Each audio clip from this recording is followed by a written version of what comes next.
नमस्कार दोस्तों, स्वागत है आपका अपना YouTube channel study point education में।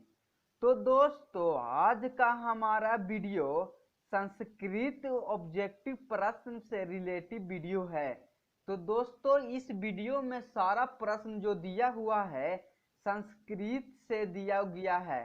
तो दोस्तों, अगर आप मैट्रिक एग्जाम की तैयारी कर रहे हैं तो वीडियो को पूरा लास्ट तक देखें और कमेंट बॉक्स में कर बताइए कि आप 20 ऑब्जेक्टिव प्रश्न में कितना सही बना पाते हैं। और वीडियो अगर आप लोग को पसंद आए तो वीडियो को लाइक करें तथा चैनल पर नए आए हैं तो चैनल को सब्सक्राइब करें तथा अपने दोस्तों को पास शेयर करना ना भूलें। जैसे पहला प्रश्न मेरा दिया हुआ है कि किसकी विजय नहीं होती है, बताइए आप लोग। ऑप्शन दिया हुआ है, पहला सत्य की, दूसरा असत्य की और तीसरा ऑप्शन है धर्म की। तो इसका जो राइट आंसर हो जाएगा आपका वो दूसरा हो जाएगा, असत्य की। दूसरा क्वेश्चन दिया हुआ है कि संसार में बच्चों के संरक्षण कौन करता है। ठीक है दोस्तों, जैसे पहला ऑप्शन दिया हुआ है माता, दूसरा ऑप्शन है पिता और तीसरा ऑप्शन है कोई नहीं। तो इसका जो राइट आंसर हो जाएगा आपका पहला ऑप्शन हो जाएगा माता। ठीक है दोस्तों, अब हम लोग अगला क्वेश्चन की ओर बढ़ते हैं। जैसे क्वेश्चन बोला है, अल्लाहसाला में आग लगने पर कितने लोग नहीं भागे थे। ऑप्शन पहला में है 3, दूसरा ऑप्शन है 4, तीसरा ऑप्शन दिया हुआ है 7। तो इसका राइट आंसर हो जाएगा आपका ऑप्शन दूसरा 4 हो जाएगा। अब हम लोग अगला क्वेश्चन देखते हैं। जैसे क्वेश्चन ने बोल दिया है कि बहुव्रीहि समास का इसमें उदाहरण है। तो पहला ऑप्शन दिया है दिगंबर, दूसरा ऑप्शन है शिक्षाहीना, तीसरा ऑप्शन है इनमें से कोई नहीं। तो इसका जो राइट आंसर हो जाएगा आप लोग को वो पहला ऑप्शन दिगंबर हो जाएगा। अब हम लोग पांचवा क्वेश्चन की ओर बढ़ते हैं। जैसे क्वेश्चन बोला है, प्रा उपसर्ग से कौन सा शब्द बना है। ऑप्शन पहला है प्रतिकार, दूसरा ऑप्शन है परमान, तीसरा ऑप्शन है परिवार। तो इसका राइट आंसर जो हो जाएगा आप लोग को ऑप्शन दूसरा परमान हो जाएगा। छठा क्वेश्चन है, जैसे क्वेश्चन बोला है, कर्ण ने किसके पक्ष में युद्ध करता था। ठीक है दोस्तों, जैसे ऑप्शन दिया हुआ है, पहला पांडव, दूसरा ऑप्शन है कौरव, तीसरा ऑप्शन है कृष्ण। तो इसका जो राइट आंसर है आप लोग का ऑप्शन 2, कौरव के साथ युद्ध करता था। सातवां क्वेश्चन है, मंदाकिनी वर्णम पाठ रामायण के किस भाग से लिया गया है। ऑप्शन पहला है बालकांड, ऑप्शन दूसरा है लंका कांड और तीसरा है अयोध्या कांड। तो इसका राइट आंसर हो जाएगा ऑप्शन तीसरा अयोध्या कांड हो जाएगा। आठवां क्वेश्चन दिया हुआ है।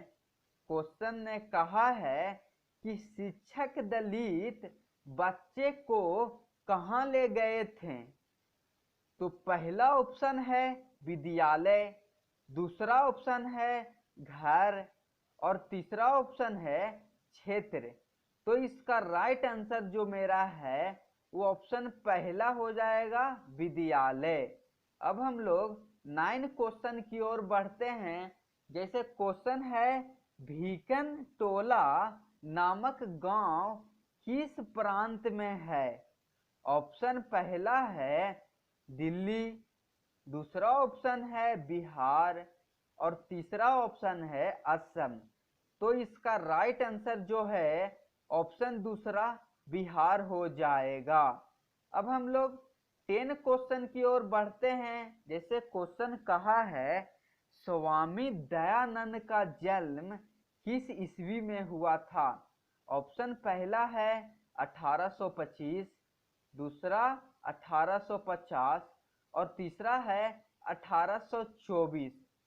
ठीक है दोस्तों, तो इसका राइट आंसर हो जाएगा आपका ऑप्शन तीसरा 1824 हो जाएगा। 11 क्वेश्चन है, करमवीर कथा में किस पुरुष की वर्णक है अर्थात वर्णन है? ऑप्शन पहला है राजा को, दूसरा है मंत्री और तीसरा है दलित। तो इसका राइट आंसर जो है आपका ऑप्शन तीसरा दलित हो जाएगा। 12 क्वेश्चन की ओर बढ़ते हैं। जैसे क्वेश्चन ने बोल दिया है कि दान किसे देना चाहिए, तो राजा नहीं होगा क्योंकि राजा खुद अमीर होता है। दूसरा मंत्री के पास भी धन की कमी नहीं होती है। तीसरा है गरीब को, तो इसका जो राइट आंसर हो जाएगा आपका ऑप्शन तीसरा ही हो जाएगा क्योंकि गरीब लोग ही गरीब रहता है। 13 क्वेश्चन की ओर बढ़ते हैं। जैसे क्वेश्चन ने बोल दिया है कि दलित पुरुषों का क्या नाम था, तो ऑप्शन पहला दिया हुआ है राम जन्म राम, ऑप्शन है राम और तीसरा ऑप्शन दिया हुआ है राम परवेश राम। तो इसका राइट आंसर है ऑप्शन तीसरा राम परवेश राम।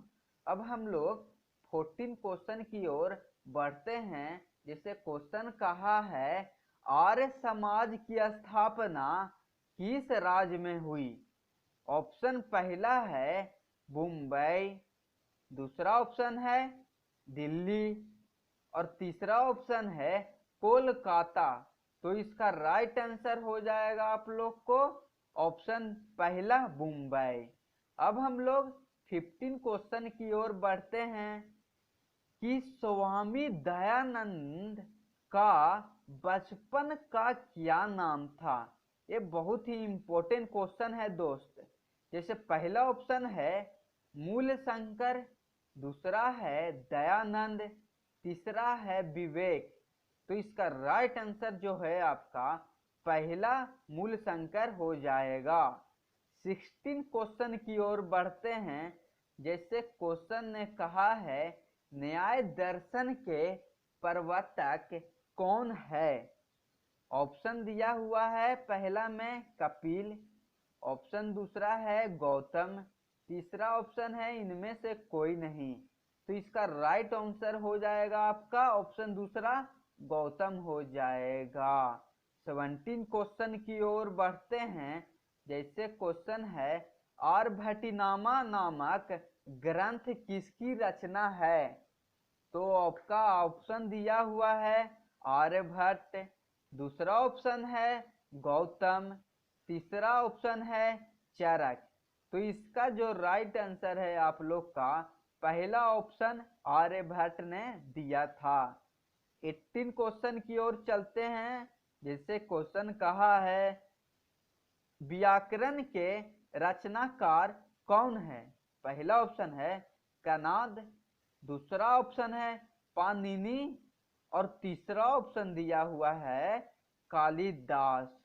तो इसका राइट आंसर है आप लोग का ऑप्शन दूसरा पाणिनि हो जाएगा।